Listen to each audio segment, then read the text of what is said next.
As the next day rolls around, Kukui finds himself having not slept a wink, wondering what to do with the new information. He hopes his home is okay, wondering if the person in this region planning to stop him from achieving his goal has been close, or if he's even met them. Or maybe it's just a fear that Hala has put in his head, and it was the wrong information. He then wonders if he's followed the right path, thinking how he is a professor in only name.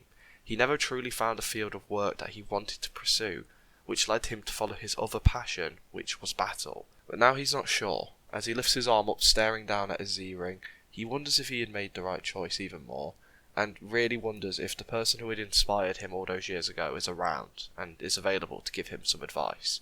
With this thought deep in his mind, and being a bit fatigued, he decides to head out and get some air, maybe some training as well. And as he's off training, another 2 hours go by before Ash awakens. Having woken up with Litten, the pair head downstairs, finding his mentor sat at a table eating with a few young kids, with the kids all watching dutifully as Kukui enthusiastically shares a story of a previous battle he had against someone with a powerful Charizard. He shares how the battle got down to Kukui's Incineroar facing down this Charizard, which was giant, and went bigger than the buildings in Pewter City, causing the kids to all look confused and not really sure if they believe Kukui. Kukui, having spotted Ash, decides to stop his story, telling the kids that he'll come back and conclude it another day. However, right now he has other things to deal with. He apologises and wishes them all a very nice day.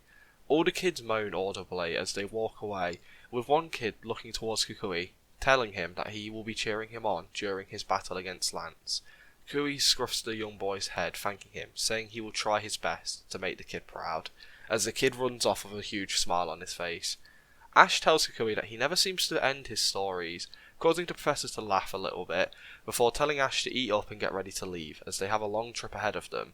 Ash nods as the pair sit down, eating before departing Pewter City. Once they hit the road, the pair fall back into their normal cycle of speaking about Pokémon for hours at a time, as the worries Kukui's mind was once filled with fade away, allowing the man's mind to rest for a while. After a day of travel, the pair getting closer to the entrance of Mount Moon. However, they decide to set up camp for the night, not wanting to travel too much further, and also get some training in. However, Kukui tells Ash that they'll be changing up their training style, as with the next gym being a water type specialist, it means that Ash will need some practice against that type of Pokemon.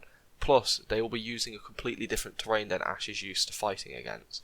So, Kukui will be giving Ash some practice with fighting water types, as he calls out his Empoleon, a Pokemon Ash is not familiar with, but as he checks the Pokédex, he learns the Pokemon is from Sinnoh region, and is actually the evolved form of one of the starters there.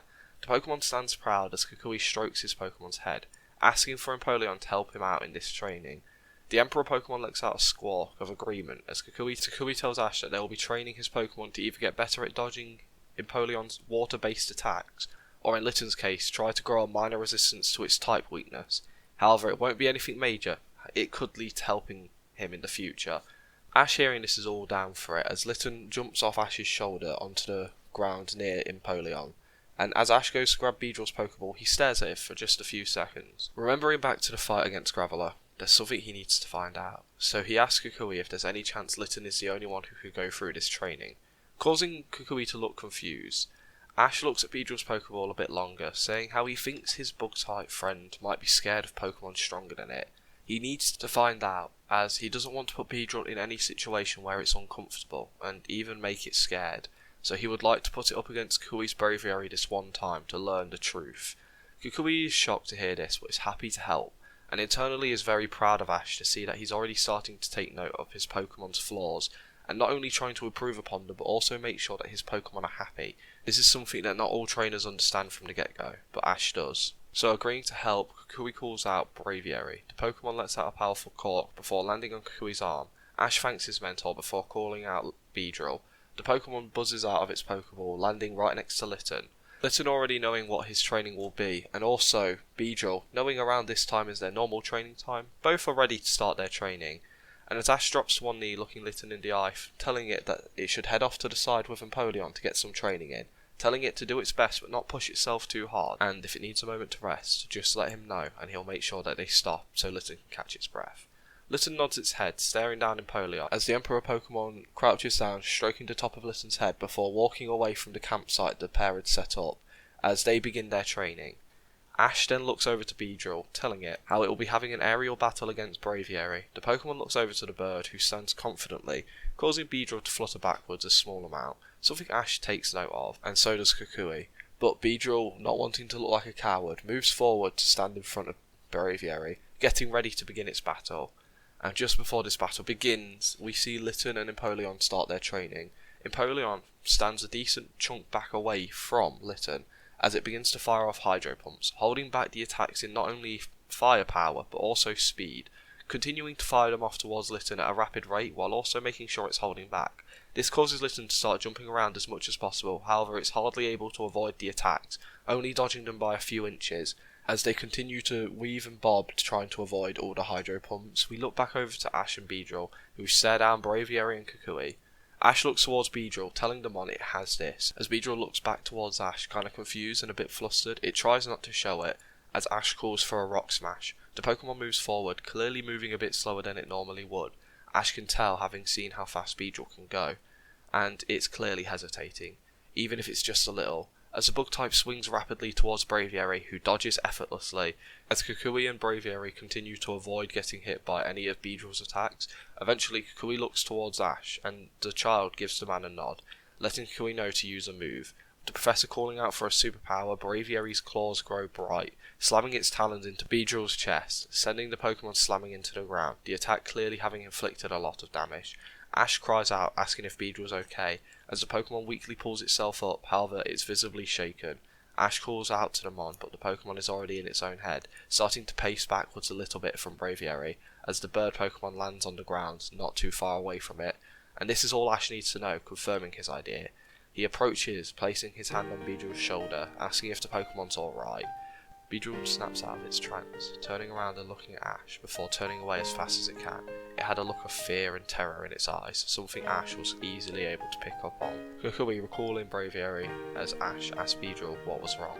The Pokemon stay silent, as the silence inflicts the whole area around them. Kukui is about to speak up when Ash tells Beedrill that if it's afraid, it's fine. It's normal to be scared of strong Pokemon. And he's sorry he made him go up against Braviary just now, and against Graveler. Alongside the training with Incineroar, he's put it through a lot of scary situations. And if Beedrill is scared of stronger Pokemon, it should have just said. It doesn't change Ash's opinion on it. He still finds the Pokemon incredibly strong and powerful, and he wants to make sure that out of everything, Beedrill is comfortable, happy as his Pokemon. These are the most important things to Ash. He doesn't care if Beedrill doesn't want to battle. He won't ever make him battle again. He just wants to make sure his Pokemon is happy and healthy. That's all that matters to him. However, he does tell Beedrill that the Pokemon has so much potential, and he doesn't want to see it go to waste. So if Beedrill's willing, he wants to help it get over its fear of battle and stronger Pokemon. This is only if Beedrill's comfortable. They'll go at a pace that Beedrill's happy with. They won't ever train more than Beedrill wants to. And better yet, if Beedrill doesn't want to train one day, he doesn't have to. It can go at its own pace and grow as slow or fast as it wants. Right now, he just wants to make sure Beedrill's happy on his team and with Ash as its trainer.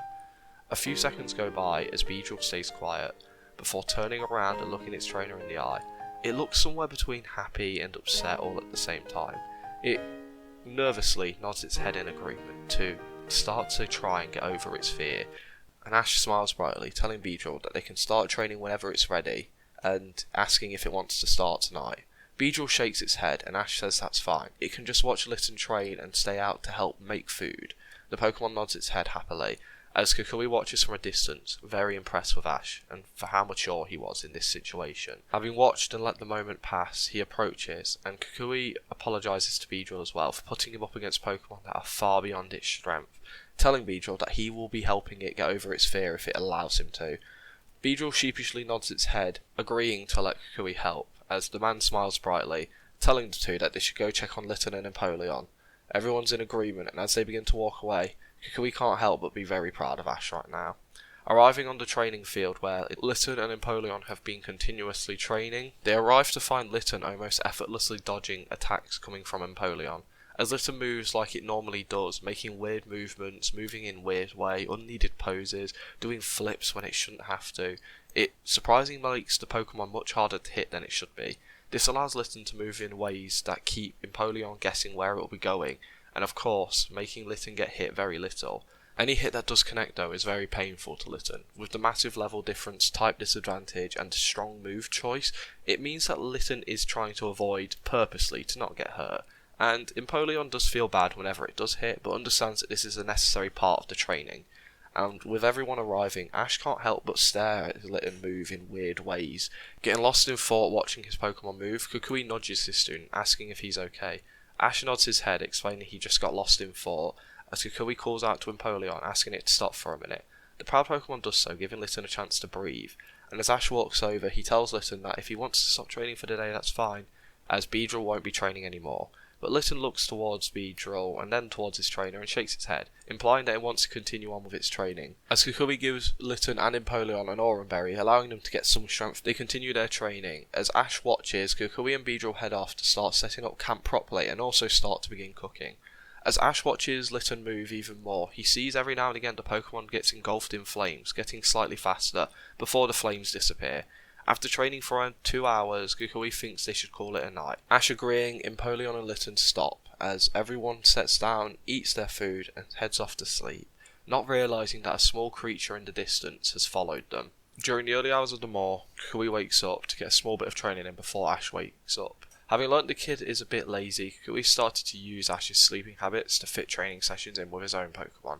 However, when leaving his tent, he finds their campsite has been completely ransacked. The pots they cooked with have been hit by something hard, and everything around them has been knocked out. Kukui sees that his own bag, which he had left outside of the tent, had been rummaged through, and finds a can of Pokemon food having been emptied. He's not really sure what's going on, and the worst thought comes to his mind, that the man who was sent here to stop him from achieving his dream has found him. He looks around and calls out to his student, waking the Pallet Town trainer up. As Ash goes to get up though, he feels something heavy weighing him down. At first he assumes it to be Litten, but then looks down to see a Pokemon he has never seen before, causing him to jump back a bit surprised, but the Pokemon just stays asleep. Ash laughs a bit looking at this, finding Litten sleeping to him on the side. Ash wakes up his partner Pokemon, who is confused to see a strange Pokemon on his normal sleeping spot, and is annoyed looking at the strange Pokemon, then back at his trainer, with a bit of an annoyed face on him. Ash shrugs his shoulders as the boy picks up the Pokemon, which is surprisingly heavy, and carries it outside, where Kukui waits for him, a Pokeball already in hand as he scans the environment. But when Ash walks out of his tent with a Munchlax, he laughs out loud, dropping his Pokeball and putting it back in his pocket. The pair spend a minute figuring out that Munchlax must have raided their campsite and gone to sleep in the tent after eating its share, but it's clearly a heavy sleeper. Ash laughs relating to this a bit as he lightly shakes the Pokemon to wake it up. Munchlax groggily wakes up, looking around to see the two trainers, and it seems mostly unfazed, breaking free of Ash's grasp and walking towards an empty pot, reaching its stubby little hand in to try and find some food, only to learn there is none. But it seems unfazed by this, while Kukui finds this kind of funny, and as does Ash. Realising that the Pokemon's probably a little hungry, he reaches into his bag, pulling out some food and handing it to Munchlax. The Pokemon looks curious before taking the food out of Ash's hand and eating it straight away. Ash finds the Pokemon hilarious, introducing himself to Munchlax. Asking if it was hungry, the Pokemon lets out a happy chirp of its name, as Ash laughs, saying how he also does, alongside sleeping, which gets the Pokemon to let out another little chirp.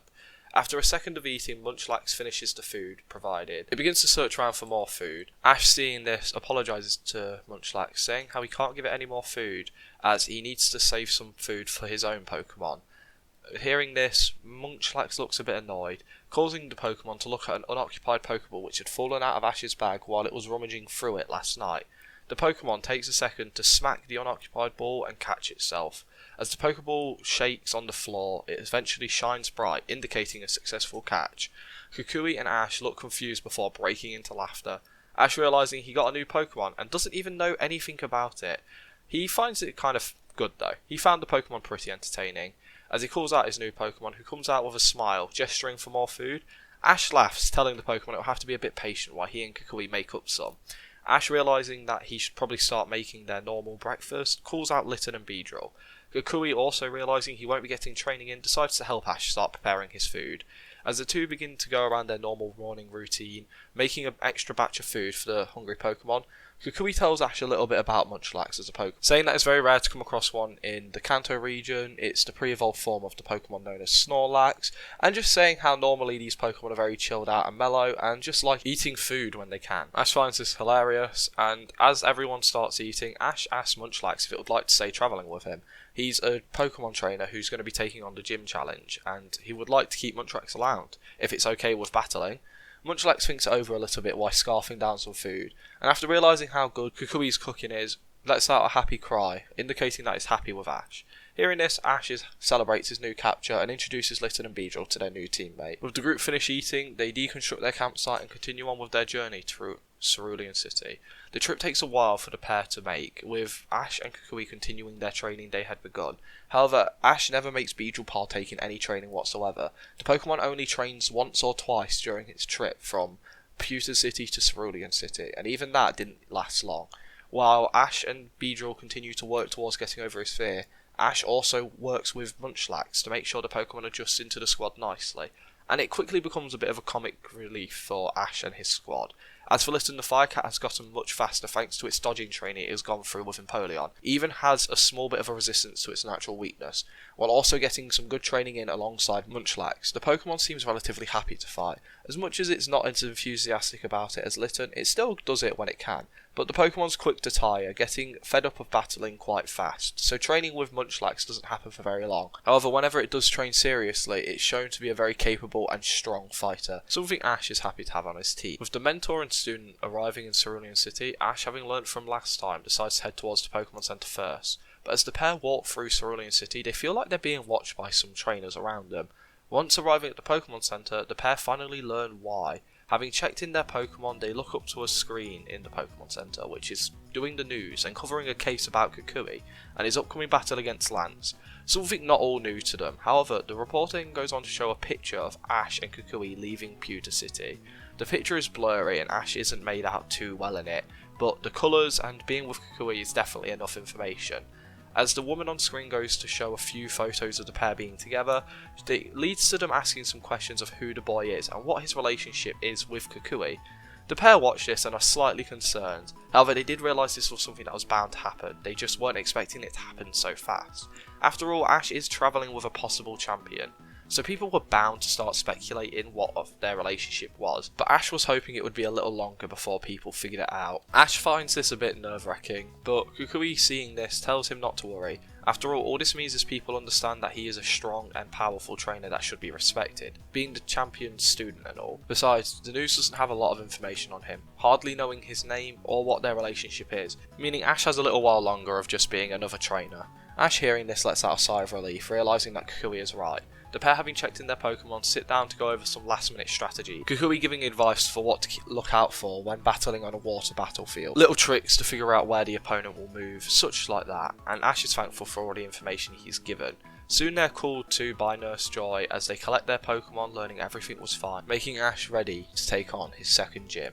The pair make good time towards it and soon find themselves outside of the Cerulean City gym. And as the pair enter, they find the three gym leaders ending a routine of some sort of practice performance. Ash isn't too sure what's going on, but Kukui explains that the sisters sometimes put on a show for the people of Cerulean City, and this is clearly a practice for that. With them walking in and getting closer to the pool, they are noticed by the gym leaders, who all approach, having recognised Kukui, not only from seeing him on the news, but also having battled him many months back. The girls greet him as if an old friend, asking if he's finally returned to take their offer of joining them in one of their performances. Kukui shakes his head, letting out a small chuckle, saying how he is not, unfortunately, before gesturing over towards Ash, saying how he's actually here to watch this young man's gym battle.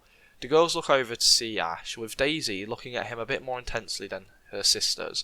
She remembers hearing how Kukui was travelling alongside a kid, which could possibly be a student of his, and having heard this, she thought it would be best to keep some Pokemon in reserves, just in case this kid turned out to be the student of Kukui, or possibly his son, thinking that fighting a possible champion student could have massive benefits for the gym and their performances, maybe bringing in larger crowds if she managed to win, or even just sharing with the press of their relationship would give the gym some popularity. So, Daisy shares how at the minute she is the only one available for a Pokemon battle, as recently they have been bombarded with a lot of challengers, 2 of which were incredibly strong, putting some Pokemon in much worse condition than others. Nothing major, just, a few more scrapes and bruises, making Ash wonder if Gary had been through here recently, and then makes him think who the other strong contender could be. But, hearing he can have a battle, the kid happily thanks Daisy, asking when they will begin. Daisy gestures towards the battlefield and tells him that they will start straight away, pointing to the position he will be taking out on the open water on a small little flotation device. As Daisy walks out to her side, the other 2 sisters in Violet and Lily take their role as ref, while Kukui makes his way to the sands, taking a seat. Ash is a bit nervous having Kukui watch over him, as he half listens to the rules, hearing how each contender will get to use 2 Pokemon. The challengers will be allowed to switch, whereas the gym leader will not. The first one out of usable Pokemon will be the loser, and let the battle begin. Daisy grabs her Pokeball first, kissing the top of it before calling out a Shellder. Ash, having a quick Pokédex read, calls out his Pokemon in Munchlax, wanting to avoid using Litten for as long as possible. As the baby Pokemon appears on the battlefield, however, it is fast asleep, causing Ash to flinch up a bit, as everyone looks on a bit awkwardly. Kukui smiles slightly, saying how he should have guessed, really. Ash shouts out to Munchlax, waking it up. As it looks around, noticing it's on an island on water, it begins to freak out a little bit. Before Ash tells it they are in a gym battle they talked about, so he needs Munchlax to get ready and fight. The Pokemon looks around and sees Shellder, and lifts its little arms up, getting ready to fight. As Ash lets out a sigh of relief, Daisy gives Ash the first move. So the boy quickly calls for a tackle. Munchlax quickly runs from one side of its platform to the other and slams its whole body into the water-type Pokemon's hard shell. Shellder, not showing any signs of taking any damage, looks towards its trainer as Daisy calls out for Shellder to use Bubble Beam to push itself into the water while also dealing some damage to Munchlax. Shellder, following its trainer's orders, fires off a barrage of Bubble Beams towards the baby Pokemon, dealing a bit of damage to Munchlax while also pushing itself back into the water, and now out of Ash's sight as it disappears into the shadowy depths of the pool. Kukui now watches how Ash will handle this as the boy and Munchlax scan the water looking for any movement at all. Daisy, seeing this, sees a chance and calls for Shellder to jump out of the water and use another Bubble Beam. So, the shell Pokemon jumps out of the water behind Munchlax, firing off another barrage of Bubble Beams which hit Munchlax directly in the back, however hardly move the Pokemon and seemingly do very little damage. Ash, seeing a chance to do something, calls out for Munchlax to turn around and use Screech before Shellder disappears back into the water. The Pokemon's quick to follow orders, turning around and letting out a powerful cry, causing Shellder's defences to drop before it disappears back into the depths of the pool. Ash calls out asking if Munchlax is okay as the Pokemon lifts its stubby little hands, giving a thumbs up. Ash and Munchlax start scanning the water once again, which is when Daisy calls for another attack. However, this time when Shellder surfaces, the boy notices a shadow on the way up. A few seconds before Shellder surfaces, Ash calls out for Munchlax to move to the other side of the platform, and when it sees Shellder use Bite to grab hold of the Pokemon and not to let go, Munchlax, following its trainer's orders, moves as fast as it can to one side of the pool, and when Shellder jumps out of the water seconds after, it's caught in the mighty grasp of Munchlax's powerful jaw. The Pokemon not only takes damages but flinch up from this attack. Ash, seeing this, tells Munchlax to throw Shellder onto the platform and use another Screech. The Pokemon does so, turning around and releasing its jaw and letting out a powerful Screech attack, dropping Shellder not only onto the floor but also dropping its defences once again. Daisy tries to re-grab the momentum of this fight, calling out for Shellder to use an Aurora Beam. However, this attack does very little to bother Munchlax, even when hit directly in the stomach. Ash, seeing that Daisy's running out of options, decides to end the fight, calling for Munchlax to use a tackle. The Pokemon lets out a scream as it rushes towards Shellder, slamming its shoulder into the now softer frame of the shell, knocking out Shellder in one attack. With Munchlax being declared the winner of this round, it lets out a happy cheer alongside its trainer, before falling backwards and going to sleep. Ash feels a small vein in his head appear before laughing, thinking that Munchlax did earn this nap. As he pulls out the Pokeball returning Munchlax, he praises it through the device, as he then looks to Litten on its shoulder, asking if the Pokemon is ready. Litten nods its head, jumping forward onto the platform, and Daisy's not 100% familiar with this Pokemon, but it does seem very familiar to Kukui's Pokemon, so she will work under the assumption that this Pokemon is a Fire type, as she calls out her second Pokemon in Dugong. Both Pokemon appear on the battlefield, and Ash is quick to call for the first attack in Fake Out, as Litten jumps side to side on the shared platform before rushing forward and slamming its two hands together, causing Dugong to flinch up. The trainer then calls for an Ember as the Fire Cat builds up a ball of fire in its mouth and releases it directly into Dugong's face. Litten then jumps onto a nearby platform, posing when it lands. Daisy finds the Pokemon kind of cute doing this, stops the battle for a second to shout out how cute Litten is, causing a small blush to appear on its face alongside its trainers. Daisy's quick to restart the battle though and calls out for a water pulse. Ash tells Litten to remember its training with Empoleon. As the man nods, it easily avoids the water type attack, avoiding it by moving onto another platform faster than Dugong or Daisy was expecting. Ash calls for another Ember from Litten as the Pokemon jumps up, backflipping into the air before firing off a short burst of flames towards Dugong. However, Dugong this time dives under the water, leaving the Embers to sizzle out, hitting the open pool. Now having a better idea of what to look out for, Ash and Litten scan the water, but when Daisy calls for an Ice Shard, Dugong uses its greater speed and power to appear above the water faster than Ash was expecting. As 3 shards of ice appear above Dugong's head, they are sent flying towards Litten, slamming into the Pokemon very rapidly and causing Litten to be knocked towards the edge of the platform. Litten has to use its claws, embedding them into the platform below it to stop itself from falling into the water, and before Ash even has a chance to retaliate, Dugong has disappeared underwater once again, before Ash even had a second to respond. Looking back at the water, unable to see anything, even the dark shadow of a Dugong, Ash realises that a Dugong might be way too fast for him to follow, so instead he goes for a different strategy. He calls out to Litten and tells it to start running around and jumping between every available platform until Ash tells him otherwise. The cat nods but is confused as it begins to run around doing flips between platforms while moving as fast as its little legs will carry it. However, every other step Litten's body seems to be engulfed in flames. It's only for a short burst, but then it disappears. Daisy, watching this, is unsure of what Ash is planning for, but decides to use a chance to try and get some damage in, as she calls for Dugong to start firing off water pulses towards Litten, as Ash tells Litten to start moving faster and avoid every attack coming towards it. As Litten does so, increasing its speed a small amount, Dugong starts firing off water pulses after water pulse. Litten jumps over the attacks and continues running. Flames around it start to burst off even stronger. Dugong continues firing off attacks towards Litten. The cat duck, dips, dives and dodges any way it can, using its weird movement, flips, turns and poses, all to try and avoid getting hit by a water pulse. Ash is happy to see that the way Litten moves is definitely causing problems for Dugong to predict how Litten will land or move next. He's happy to see this plan is working somewhat, and now he just has to wait for an opportunity to present itself. As Litten continues to dodge with all of its might, Dugong continues to fire off attacks, and soon Daisy gets annoyed, asking for Dugong to use an Ice Shard, hoping the faster priority move will allow an attack to connect. As the 3 shards of ice form, they are fired towards Litten. The Pokemon mid-jump is not going to be able to avoid the attack. Ash calls out for Litten, telling him he believes in it and it can do this. Hearing this, Litten's body begins to fully erupt into flames. As the ice shards connect, they are simply disintegrated upon impact, and as Litten touches down on the platform it was aiming towards, it skids across it, leaving scorch marks as it stops. Now, having learnt a new move in Flame Charge, it faces down Dugong. Ash cheers out and gets an idea of what to do, now knowing what the move does for a quick Pokédex entry, before calling out for Litten to run around the battlefield using Flame Charge all at once. The cat screams, erupting into flames once again, as it rushes forward, running around the battlefield as fast as it can, leaving scorch marks and paw prints all over the place from where it stood. As the speed of Litten continuously increases, Daisy and Dugong start to lose sight of it. Ash, seeing confusion set in between the Pokemon and trainer, calls out for Litten to start barraging into Dugong with all of its might, continuously using Flame Charge. The Pokemon reappears for a second, gripping the edge of a platform before jumping forward, trying to hit Dugong. Daisy, flustered, calls out for a water pulse, but before Dugong can even fully charge the attack, it is hit directly in the head by Litten's Flame Charge. As Litten jumps away, landing on another platform, it uses its speed to once again slam into Dugong and continues this assault until eventually Dugong is knocked out. When Dugong is knocked out, Litten jumps to a platform, placing one hand to the floor and one hand in the air, letting off a victory pose.